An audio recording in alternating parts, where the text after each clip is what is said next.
सोमवार ठारू ऑस्ट्रेलिया रे आयोजित हेउथुबा बहुराष्ट्रीय वायुसेना युद्धाभ्यास पिच ब्लैक 2026 रे अंशग्रहण करिबो भारतीय वायुसेना। एही समराभ्यास ऑस्ट्रेलिया रो डार्विन स्थित रॉयल ऑस्ट्रेलियन एयरफोर्स घाटी रे अनुष्ठित हेबो, जहाँ जुलाई 20 तारिख रु आरंभ होई 7 अगस्त पर्यंत चलिबो।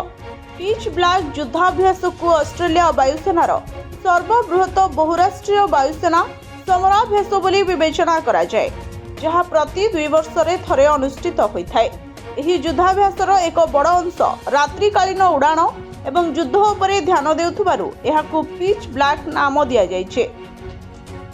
उत्तर ऑस्ट्रेलिया रो विस्तृत एवं कम जनबसति विशिष्ट अंचल को एही अभ्यास पई आदर्श बोली विवेचना करा जाए। एही वर्षर कार्यक्रम अनेक दृष्टिरु स्वतंत्र, जहाँ एहार 45 वर्षर इतिहास रे सबुठारु बड़ संस्करण मध्यरु अन्यतम।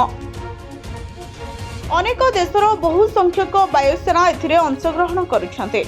अभ्यास समय रे बड़ धरणर मिलित वायु अभियान अभ्यास कराजिबो।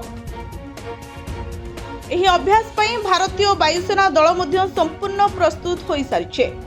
दल रे अभिज्ञ पायलट, इंजीनियर, टेक्नीशियन, नियंत्रक एवं अन्यान्य विशेषज्ञ शामिल अछते।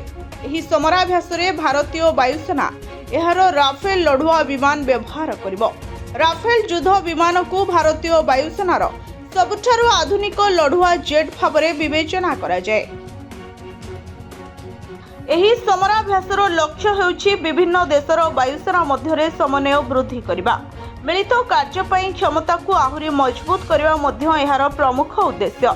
अंशग्रहणकारी देशर वायुसेना अभिज्ञता बांटिबे एवं आधुनिक वायुसेना कार्यर पद्धति बुझिबे। यह भविष्यतर मिलित कार्य समय रे उत्तम समन्वय विकसित करिबारे सहाय्य करिबो। एही समराभ्यास अनेक दृष्टिकोणरू भारतीय वायुसेना पई गुरुत्वपूर्ण बोली विवेचना करा जाए। ब्यूरो रिपोर्ट सोना न्यूज।